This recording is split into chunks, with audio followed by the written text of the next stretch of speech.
pouco com vocês o que a gente está fazendo, né?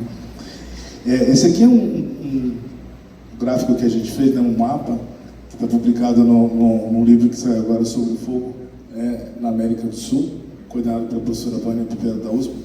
E a gente fez um capítulo sobre o fogo nas áreas úmidas da América do Sul. Então, essas são as grandes áreas úmidas da América do Sul. Está aí nosso Pantanal amarelinho. Quanto mais azul, menos dependente do fogo o sistema é. E quanto mais próximo do vermelho, amarelo, vermelho, o sistema é mais, vamos dizer assim, dependente do fogo. Então, laranjado, amarelo, ali, vermelho, são sistemas que são mais sazonais e que, embora sejam áreas úmidas, elas são forjadas no fogo. Ou seja, o fogo faz parte da história evolutiva dos sistemas, né? Então, na Amazônia ali, o fogo não faz parte, tá, gente?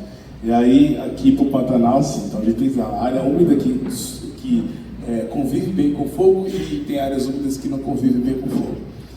Aqui mostrando o nosso Pantanal. Ainda bem que a Daniela já falou quase tudo que eu ia falar aqui de água, então fala muito, né?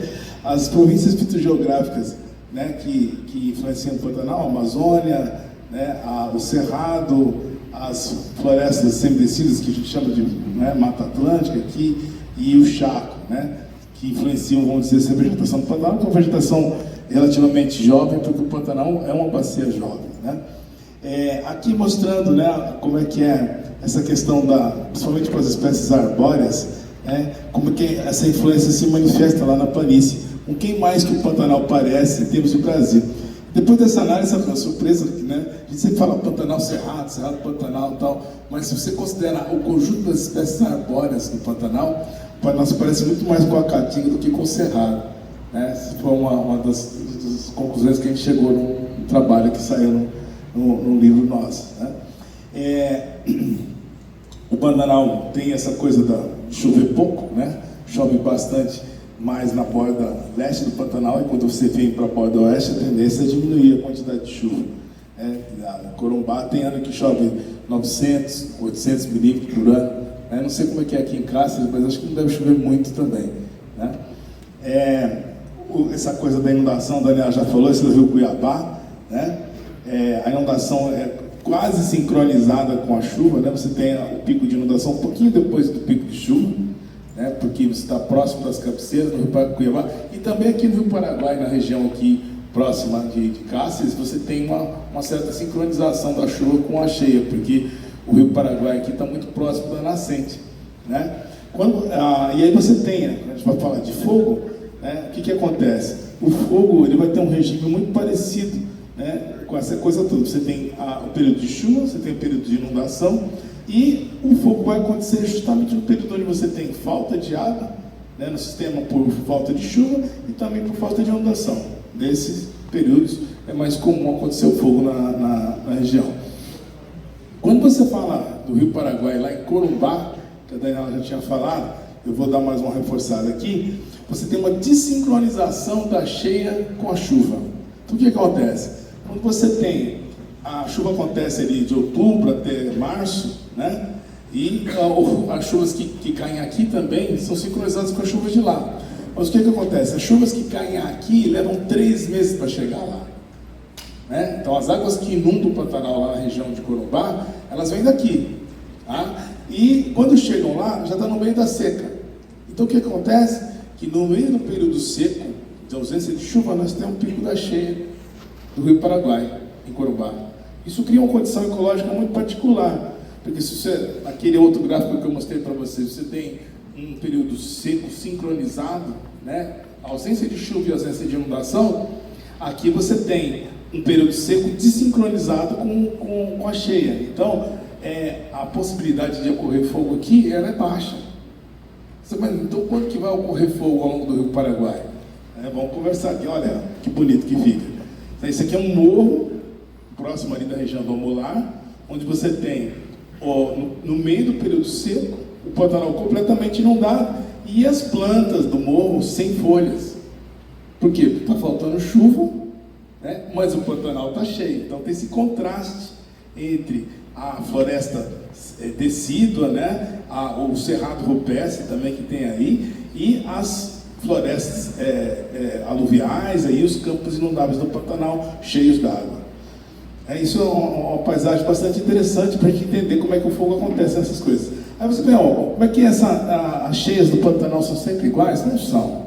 Né? Então, aqui você tem, essa é a linha de 4 metros na régua de Ladário, né? Então, que tem 125 anos de histórico de inundação no Pantanal, que é registrado diariamente pela Marinha lá em Ladário.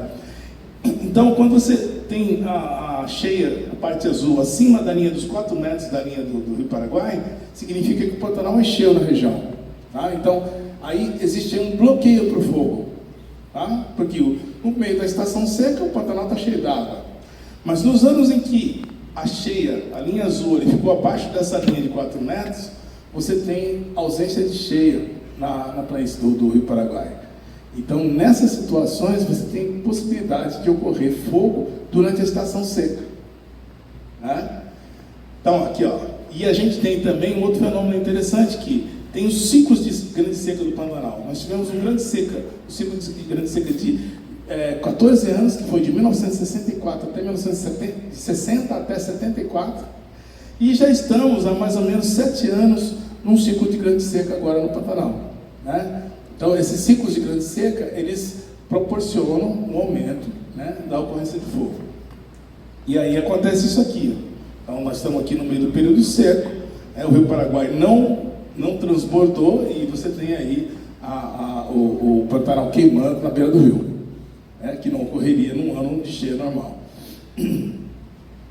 E uma coisa interessante também é que quando você vai procurar as áreas que mais pegam fogo no Pantanal, a gente fez um estudo sobre a posição de 20 anos de focos de calor no Pantanal.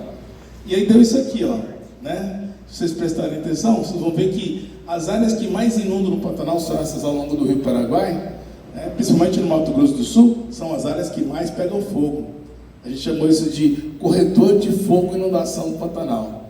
Então, se tem áreas que inundam, fica às vezes com 3, 4 metros de água durante a cheia no campo, né? E quando tem um ano desse que não pega fogo, que não inunda, isso pega fogo, que vira um negócio que ninguém consegue controlar. Tá? Então você tem esse fenômeno aí, de onde tem mais água, tem mais fogo, né? Porque a água proporciona maior produção de matéria orgânica, maior biomassa, né? E aí você tem, nos anos em que essa cheia falha, esse grande volume de biomassa acumulado pela produtividade durante os períodos normais de cheia. E aí isso vira um fogaréu que ninguém segura, que é essa coisa toda aí em volta de Corumbá, esse corredor que vai ali da região, um pouquinho abaixo do castelo, ali, vai do Molar, vai até a região do Nabilec, né? Que pega fogo. Pega também um pouquinho a parte ali da região do Passo do Lontra, onde a universidade tem a base de pesquisa, né? Esse aqui é só mostrando a relação disso do número de eventos de fogo com a inundação do Rio Paraguai, né? Onde os anos que tem menos inundação, então você tem mais eventos de fogo. E o Paraguai, ele explica mais ou menos 40%, tá? Os níveis do Rio Paraguai explicam mais ou menos 40% de todos os focos de fogo no Pantanal. É muito relacionado com a cheia do Rio Paraguai. Tá? Assim, puxa, o fogo é um problema, né? O fenômeno só uma... Mas olha, isso aqui é um gráfico mostrando um trabalho de Power et al., mostrando 12 mil anos de histórico de fogo no Pantanal. Tá? Então, isso feito com escavação, né, tal. E isso aqui, ó, é o trabalho do Peixoto, mostrando o sítio mais antigo, o sítio arqueológico mais antigo do Pantanal, tem cerca de 8 mil anos. Quer dizer que 4 mil anos antes de você ter ocupação humana no Pantanal já tinha fogo. Tá? E com certeza antes disso já tinha também. Então, assim, como eu disse, o Pantanal é um sistema forjado pela inundação, mas também pelo fogo. O fogo é um sistema que faz parte, um fenômeno que faz parte naturalmente dos fatores ecológicos, dos filtros ambientais que o Pantanal está sujeito. Isso tudo que eu estou falando tem nesse livro aí, esse capítulo do fogo, inundação e a vegetação do Pantanal. Para fazer a propaganda do livro nosso aí, né? Aqui mostrando alguns efeitos da água na vegetação, né? Como a professora Daniela falou, você tem a questão do... falta só 50, tem mais uns 50 slides, mas tá bom. Você tem essa questão dos níveis de inundação, né? Ali você tem a paisagem, quanto mais inundada a área menos espécies vão conseguir ocupar, né, vai ter uma composição diferente, ela vai variar de acordo com aquilo que você, do nível de inundação que tem. Eu vou explicar isso tudo, senão a gente vai perder tempo. E aí, você tem seu comportamento das águas em cada grupo de vegetação daquele que eu mostrei. Então, a vegetação vai se colocar na paisagem de acordo com o nível de inundação que você tem, né? E também, se você tem um evento extremo de inundação, a mortalidade das espécies também vai se comportar de acordo com os níveis de inundação que cada lugar tem. Quando você vê em termos de efeito do fogo, né? Esse aqui é o trabalho de um aluno nosso de mestrado, mostrando o seguinte: quando você passa fogo na paisagem, a tendência é de alterar essas relações. Então, por exemplo, a riqueza de espécies, ela tende a diminuir em direção às áreas mais inundadas, né? Mas se você passa fogo, tá? Ela vai tender a mudar essas tendências. A abundância de indivíduos também, a área basal não muda muito, né? Outra coisa interessante, que eu mostrei lá, as espécies tendem a se colocar numa determinada posição no gradiente de inundação. Quando você tem presença de fogo, a espécie, por exemplo, como o caso do genipapo, né, ele muda a posição dele dentro do gradiente de inundação, tá? Então, os genipapos que estão em lugares mais baixos, mais inundados, são eliminados e ficam só aqueles nos lugares mais altos. Então, o fogo tem a capacidade de mudar a posição das espécies ao longo do gradiente de inundação, tá? E só vou passar para frente, só mostrando algumas imagens do fogo. Esse aqui, o fogo, em áreas que você não tem essa afinidade com fogo, como esse é o caso aqui dos Vales Agapoda da Amazônia, quando passa um fogo acontece isso aqui, ó. Tá, gente? São áreas que não têm capacidade de reagir bem ao fogo, né? O fogo também, combinado com a inundação, ele causa um negócio que a gente chama de monodominância, ou seja, você tem espécies que tendem a ser monodominantes, elas ocorrem com mais de 50% da cobertura do terreno, né? Isso aí, então, por exemplo, no caso de capões, né, você tem os acuris, são palmeiras que ficam geralmente na borda desses capões. Quando isso pega fogo, né, a tendência da área basal do acuri é aumentar em relação ao resto. O acuri a combinação do fogo e da inundação aumenta a quantidade de acuris na borda desses capões. Eles tendem a ficar monodominantes na borda, né? O acuri faz isso com a borda do capão, tá? Vocês podem olhar aí que você tem um monte de árvores mortas, porque o acuri, ele tem essas folhas, quando encosta no chão, elas funcionam como escada de fogo. Então o fogo sobe pela folha do acuri, queima a copa do acuri e queima a copa das árvores que estão em volta. Então o acuri é uma planta que se beneficia do fogo, né? Ela não morre facilmente com fogo, mas a tendência dela é matar outras árvores que estão em volta, né? Imagina as araras azuis, né? Então o acuri não morre fácil com fogo, mas em compensação deve matar como é que chama? O manduvi, né? Que está em volta. Então, é uma coisa que, né? Fazer um balanço dessas coisas. Então aqui, só para mostrar para que o acuri no cemitério, mostrando que é uma planta assassina, né?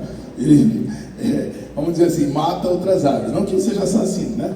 Mas ele tem essa capacidade de eliminar outras plantas, ele age como se fosse uma gramínea. É uma estratégia mesmo em relação ao fogo.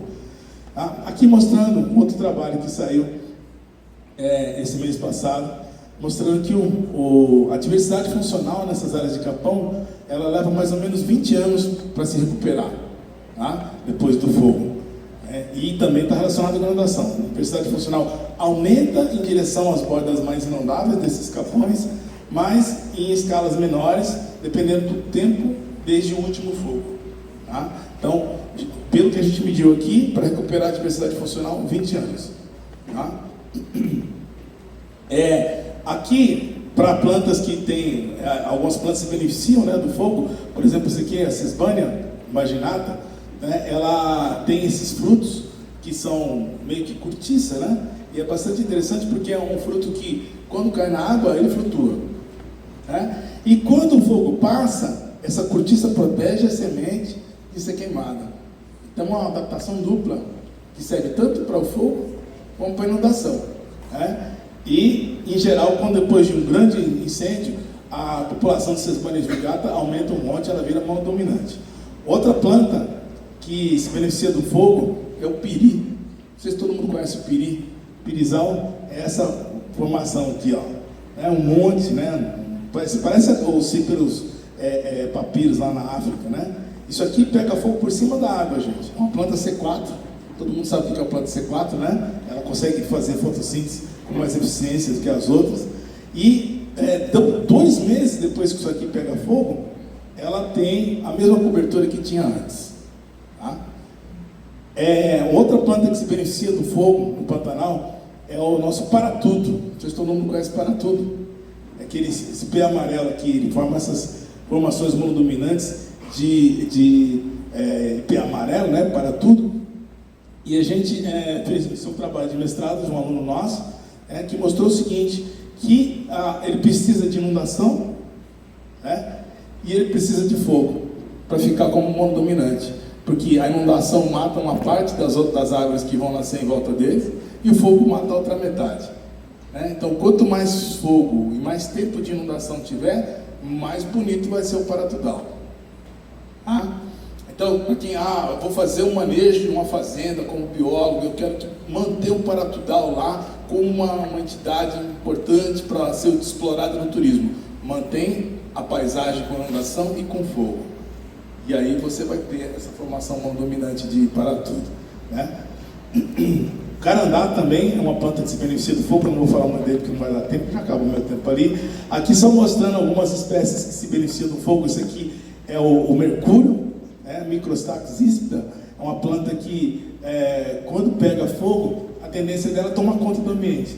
Depois que ela toma conta do ambiente, isso aqui é uma parcela nossa do projeto lá, a gente coloca fogo e o fogo não pega, né? É uma planta que tem uma inflamabilidade baixíssima, né? E ela não pega fogo fácil, pode funcionar como um acero verde aí para fazer manejo de fogo no Pantanal, né? Aqui mostrando ela queimando. Aqui outra planta que não queima, que é o gravatá, né? Deixa eu só passar mais rápido aqui. A questão do regime de fogo, né? Mas fala assim, mas então o Pantanal é adaptado a tudo isso que está acontecendo aí? Nós temos um regime de fogo, que é o fogo que acontece todo ano. Mas você tem hoje o que a gente chama de mudança climática, né? As mudanças climáticas, elas podem causar uma alteração nisso aí. As plantas são adaptadas a um regime de fogo normal que acontece sempre. Quando você tem incêndios catastróficos, eventualmente essas relações podem mudar, né? Então, as mudanças climáticas vão aumentar a temperatura média global, mudanças nos padrões de chuva, maior frequência de eventos extremos como as ondas de calor. Aqui só mostrando, né, esse gráfico de novo. E aqui, observando que no ano passado, o Rio Paraguai atingiu o menor nível da história em Ladário, né? E a gente teve muito fogo, né? Aqui mostrando a diferença, né? Aqui o balanço hídrico do Brasil década de 60, quando você teve um ciclo de seca como a gente teve agora, né, aparecendo agora, e agora nós temos um novo ciclo de seca, mas o balanço hídrico do Brasil está lá embaixo, olha lá, negativo, né? A questão hídrica no Brasil está realmente complicada.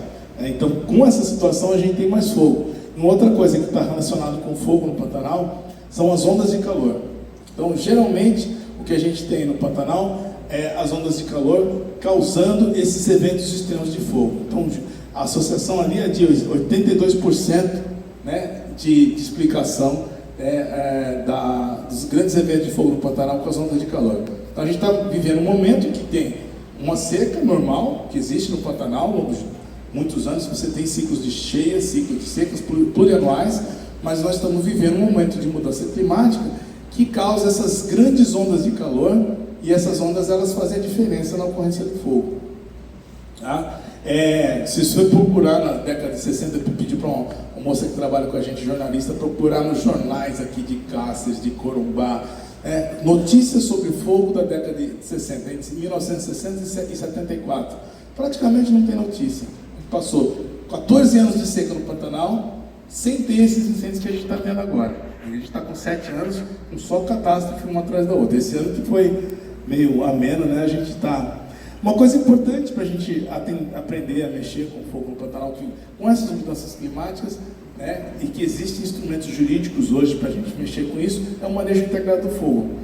Então, o governo federal aprovou, no final do ano passado, se não me engano, uma lei nova de manejo integrado do fogo. No Mato Grosso do Sul, essa lei já existe já há 3 ou 4 anos, se eu não me engano, onde você pode fazer planos de manejo do fogo na sua propriedade, na comunidade tradicional, numa RPPN, no que for a área que você está trabalhando, para você evitar que ocorram eventos catastróficos, né?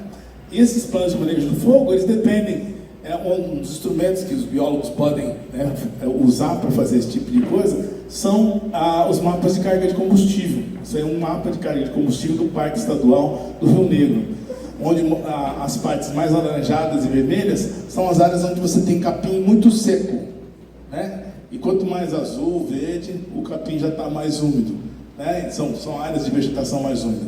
Então, se você vai fazer um manejo integrado do fogo, você vai tentar evitar que essas áreas que estão alaranjadas e vermelho peguem fogo, porque ali é o problema. Então, esse é um instrumento bastante importante para fazer o manejo integrado do fogo, são esses mapas de carga de combustível. Um desafio em relação a isso, né, em relação ao manejo integrado do fogo, algumas áreas, somente ao longo do Rio Paraguai, essa que eu mostrei ali, foi marcada porque um aluno meu falou assim: professor, esse lugar aí pegou fogo o ano passado 3 vezes. Pegou fogo uma vez, cresceu, pegou outra vez, cresceu, pegou outra vez, cresceu.